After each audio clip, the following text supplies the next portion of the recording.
इस कहानी की लेखिका है सोनिया सैनी। मोनिका 21 साल की नवयुवती थी। कैंपस प्लेसमेंट में उसे एक अच्छी आईटी कंपनी में जॉब मिल गई थी। उसकी शिफ्ट रात की तकरीबन 12 बजे खत्म होती थी। उस रोज भी अपना काम खत्म करने के बाद वो ऑफिस से निकली और अपनी साइकिल की मदद से रेलवे स्टेशन पहुंच गई। साइकिल को पार्क करने के बाद मोनिका प्लेटफॉर्म पर खड़ी होकर अपनी ट्रेन का इंतजार करने लगी। अचानक ही उसकी नजर रेलवे स्टेशन पर लगे एलईडी बोर्ड पर गई। रोज की तरह उसमें आने वाली ट्रेन का नाम और शेड्यूल आज दिखाई नहीं दे रहा था। डिस्प्ले बोर्ड की एलईडी बाहर बाहर जल बुझ रही थी। अचानक ही प्लेटफॉर्म की पावर सप्लाई कट गई और हर तरफ अंधेरा हो गया। कोई कुछ समझ पाता उससे पहले ही मोनिका की ट्रेन प्लेटफॉर्म पर आ गई। बिना देरी किए बाकी के पैसेंजर्स के साथ साथ मोनिका भी झट से ट्रेन में चढ़ गई। इस समय रात के 11:30 बज गए थे। आज ट्रेन में कुछ गिने चुने पैसेंजर्स ही दिखाई दे रहे थे। मोनिका ने अपने हेडफोन में लाउड म्यूजिक लगाया और आंखें बंद कर अपना सर सीट के बैक सपोर्ट में टिका दिया। कुछ ही देर में लाउड म्यूजिक होने पर भी दिन भर की थकान के कारण उसकी आंख लग गई थी। थोड़ी देर बाद उसका मोबाइल रिंग करने लगा।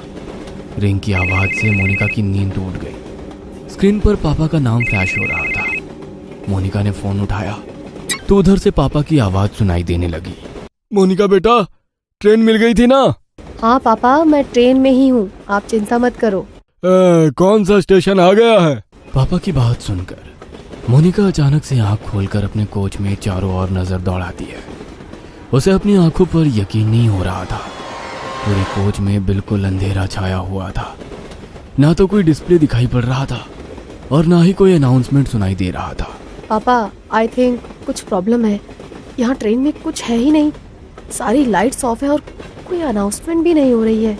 बेटा, आसपास किसी पैसेंजर से पूछना क्या बात है। पापा, पूरा कोच खाली पड़ा हुआ है। मैं अकेली हूँ यहाँ। ये क्या बोल रही है बेटा? मुझे डर लग रहा है। देख, ट्रेन जैसे ही अगले स्टेशन पर रुकेगी तू वहाँ पर उतर जाना, मैं तुम्हें लेने आ जाऊंगा। ठीक है पापा। मोनिका अब ट्रेन के अगले स्टेशन पर रुकने का इंतजार कर रही थी। आमतौर पर यह ट्रेन हर 10 या 12 मिनट में अगले स्टेशन के लिए रुकती थी, लेकिन आज पूरे 20 मिनट हो चुके थे, लेकिन ट्रेन रुकने का नाम ही नहीं ले रही थी। मोनिका को घबराहट हो रही थी। उसे कोई आइडिया नहीं था वह अभी कहाँ पर है। ड्राइवर के कैबिन में जाकर उससे कांटेक्ट करती हूँ, शायद कुछ हेल्प कर सके। ऐसा सोचकर मोनिका अपनी मोबाइल की टॉर्च ऑन करके इंजन रूम तक पहुंच जाती है। वहां जाकर वो ड्राइवर के केबिन को लगातार खटखटाती रहती है, लेकिन अंदर से कोई जवाब नहीं मिलता। डर से मोनिका की सांसें उखड़ रही थी। अपनी उखड़ती सांसों को शांत करके वह वापस अपनी सीट पर आकर बैठ जाती है। अब उसे बस ट्रेन के रुकने का इंतजार था ताकि वो नीचे उतरकर मदद मांग सके और अपने पापा को वहां बुला सके। इसी तरह 10 मिनट और बीत जाते हैं। अचानक ट्रेन की स्पीड कम होने लगती है। ट्रेन की स्पीड को कम होते देखकर मोनिका की जान में जान आने लगती है। कुछ ही मिनटों में ट्रेन किसी स्टेशन पर आकर रुक जाती है। बाहर घना अंधेरा छाया था। स्टेशन पर कहीं भी उजाला नहीं दिख रहा था। मोनिका ने खिड़की से झांककर बाहर देखा तो प्लेटफॉर्म पर एक भी इंसान नहीं था। अब तो मोनिका को और भी डर लगने लगा था। उसने जल्दी से अपना मोबाइल निकाला और फिर से पापा को फोन मिला दिया। पापा, ट्रेन किसी स्टेशन पर रुकी है, लेकिन ये कौन सा स्टेशन है कुछ समझ नहीं आ रहा। बाहर सिर्फ अंधेरा ही अंधेरा दिखाई दे रहा है। प्लेटफॉर्म पर भी कोई आदमी नहीं दिख रहा है। मैं क्या करूं? बेटा, एक बार मैप में अपनी लाइव लोकेशन चेक करो, तुम्हें पता चल जाएगा कि अभी तुम्हारी ट्रेन कहां पर है। मोनिका अपनी लोकेशन चेक करती है तो पता चलता है कि वो किसी अनजान जगह पर है जिसे जीपीएस भी ट्रैक नहीं कर पा रहा था। मोनिका फिर अपने पापा को फोन लगाती है। पापा, ये सब क्या हो रहा है मेरे साथ? इस जगह को जीपीएस भी ट्रैक नहीं कर पा रहा है। मैं कहाँ जाऊं? आप आ जाओ पापा, मुझे बहुत डर लग रहा है। अचानक सिग्नल कटने के कारण कॉल डिस्कनेक्ट हो जाता है। मोनिका स्टेशन पर घूमकर बाहर निकलने का रास्ता ढूंढने लगती है। तभी उसे वहां पर एक बड़ा सा बोर्ड लगा हुआ दिखाई देता है। इस पर जरूर स्टेशन का नाम लिखा होगा। टॉर्च जलाकर देखती हूँ। जैसे ही वो टॉर्च की रोशनी में बोर्ड की ओर देखती है, उसके शरीर में कपकपी सी होने लगती है। वह बोर्ड पूरी तरह से खून से लथपथ था और उस पर से अभी भी खून की बूंदें टपक रही थी। मोनिका घबराकर वहां से भागकर वापस अपनी ट्रेन की ओर आने लगती है कि तभी उसका फोन बजने लगता है। डरो नहीं बेटा, हिम्मत से काम लो। तुम्हारी ट्रेन जिस ट्रैक से आई है उसी ट्रैक पर वापस चलो।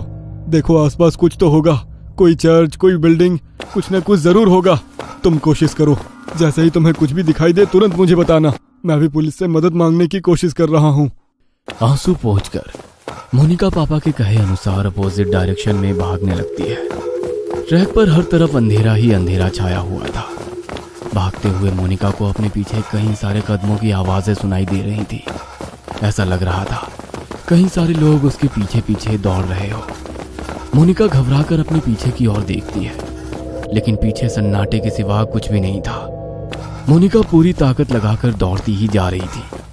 अचानक ही उसके कानों में किसी की आवाज सुनाई देती है। ऐसा लग रहा था कोई गुस्से में उसका नाम पुकार रहा हो। मोनिका अब इतना ज्यादा डर चुकी थी कि उसके अंदर पीछे मुड़ने की हिम्मत भी नहीं बची थी। हाथ में मोबाइल पकड़े वह फ्लैश लाइट की रोशनी में दौड़ती चली जा रही थी। अचानक ही उसके दौड़ते कदम ठिठक कर रह गए। उसने देखा कि सामने पोल पर एक औरत उल्टी लटकी हुई थी।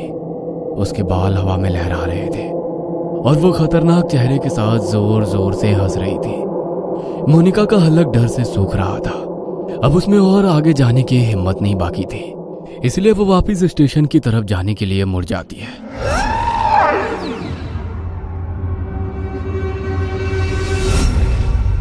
वापस मुड़ते ही उसे कुछ दूरी पर एक आदमी दौड़कर उसकी ओर आता दिखाई देता है।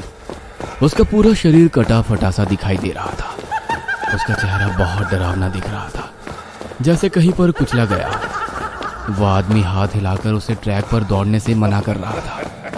मोनिका को अब समझ नहीं आ रहा था कि वो कहाँ जाए। घबराकर वो फिर से पोल की तरफ देखती है, जहां अभी कुछ मिनटों पहले एक औरत उल्टी लटकी हुई थी। वो पोल अब बिल्कुल खाली था। आगे का रास्ता भी बिल्कुल खाली दिखाई दे रहा था, इसलिए उस आदमी से बचने के लिए मोनिका फिर से ट्रैक पर दौड़ने लगती है। कुछ दूर दौड़ने के बाद उसे ट्रैक के पास एक गाड़ी खड़ी दिखाई देती है। मोनिका अपने पापा को गाड़ी के बारे में बताने के लिए फोन उठाती है तो देखती है कि फोन की बैटरी डाउन हो गई है। इस गाड़ी के हेडलाइट्स ऑन है, मतलब गाड़ी में जरूर कोई है। क्या करूं? मदद मांग लूं या ऐसे ही भूतिया स्टेशन पर अपनी मौत का इंतजार करती रहूं? मोनिका कुछ देर सोचती है और उसके बाद हाथ हिलाते हुए गाड़ी के सामने जाकर खड़ी हो जाती है। मोनिका को ऐसी हालत में देखकर गाड़ी के अंदर से एक आदमी बाहर आता है। क्या बात है, इतनी रात को आप ऐसे ट्रैक पर क्या कर रही हैं? सब ठीक तो है ना? मोनिका बुरी तरह हाँफ रही थी। ऐसा लग रहा था वह किसी भी पल बेहोश होकर गिर पड़ेगी। मोनिका की ऐसी हालत देखकर वह आदमी उसे गाड़ी के अंदर बैठा लेता है। अच्छा, आप आराम से अंदर बैठकर बताइए क्या बात है। पता नहीं क्या हो रहा है मेरे साथ। मैं न जाने कैसे इस जगह पर आ गई। अब मैं लाख कोशिशों के बाद भी यहाँ से निकल नहीं पा रही। आप बता सकते हैं ये कौन सी जगह है? मोनिका अपनी ही धुन में बोलती चली जा रही थी।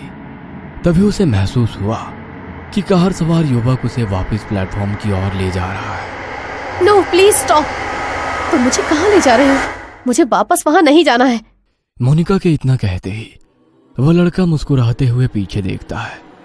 अगले ही पल उस लड़के का चेहरा बदलने लगता है और वो उसी आदमी की शक्ल में बदल जाता है जो ट्रैक पर उसका पीछा कर रहा था। मोनिका के मुंह से एक जोरदार चीख निकल जाती है और वो कार से उतरकर फिर से पागलों की तरह दौड़ने लगती है। उसे अपने पीछे उस आदमी के कदमों की आवाज साफ सुनाई पड़ रही थी। दौड़ते हुए वो वापस अपनी ट्रेन के सामने आ जाती है। कोई और रास्ता ना सूझने पर वो छिपने के लिए वापस ट्रेन में चढ़ जाती है और एक सीट के नीचे छिपकर बैठ जाती है। मोनिका का पूरा शरीर पसीने से लथपथ हो गया था। वह अभी तक डर से कांप रही थी। डर उसके दिमाग में इस कदर बैठ गया था कि अगले ही पल वो डर से बेहोश हो गई थी। कुछ ही पलों में ट्रेन चल पड़ती है और उस स्टेशन को पीछे छोड़कर आगे बढ़ जाती है। कुछ देर बाद मोनिका को होश आता है तो वो खुद को स्टेशन के इमरजेंसी रूम में पाती है। अब आप कैसा फील कर रही हैं मैम? आप अपनी सीट पर बेहोश हो गई थी। ट्रेन के स्टाफ मेंबर आपको यहाँ लेकर आ गए। आप अपने घर पर किसी को इन्फॉर्म कर दीजिए। मोनिका हैरानी से चारों ओर देख रही थी। उसे अभी तक यकीन नहीं हो रहा था कि वो उस स्टेशन से वापस आ गई है। प्लीज मेरे पापा को बुलवा दीजिए। मैम, आपके फोन की बैटरी लो हो गई थी, मैंने चार्ज कर दिया है, ये लीजिए। मोनिका अपना फोन निकालकर पापा को फोन लगाती है। हेलो, कहाँ थी तू बेटा? मैं कितना परेशान था। 3 घंटे हो गए, अभी तक घर नहीं लौटी। पापा, आप तो जानते हैं ना, मैंने आपको फोन किया तो था। बेटा क्या बोल रही है, तू है कहाँ? मोनिका पापा को अपनी लोकेशन भेज देती है। कुछ ही देर में मोनिका के पापा आकर उसे अपनी कार से घर ले जाने लगते हैं। रास्ते में मोनिका अपना फोन निकालकर कॉल हिस्ट्री चेक करती है। उसने पिछले 3 घंटे में लगभग 10 बार पापा का नंबर डायल किया हुआ था, लेकिन एक भी बार उस पर बात नहीं हुई थी। मैंने तो हर बार पापा से बात की थी, लेकिन फोन में तो बस डायल नंबर ही दिख रहा है। और अगर वो सब मेरा वहम था, तो फिर जब मैं बेहोश थी तो ये कॉल कब और किसने किए? मोनिका के जहन में बहुत से सवाल थे, जिनका जवाब फिलहाल बस यही था कि इतना सब कुछ एक रात में देख लेने के बाद भी वो जिंदा अपने घर लौट रही थी। मोनिका पिछली रात की घटना को एक बुरा सपना समझकर भूल जाना चाहती थी कि तभी उसकी नजर अपनी गाड़ी के साइड मिरर पर पड़ती है। वो देखती है कि वही कटे पिटे चेहरे वाला डरावना आदमी उसकी गाड़ी के ठीक पीछे पीछे चला आ रहा है। ये कहानी आपको अच्छी लगी हो तो हमें सब्सक्राइब करें, हमारा इंस्टाग्राम और फेसबुक पेज जरूर फॉलो करें। अगर आपके पास ऐसी ही कोई कहानी हो तो हमें कमेंट बॉक्स में भेजें। हम कोशिश करेंगे कि अगली एनिमेटेड स्टोरी आपकी होगी।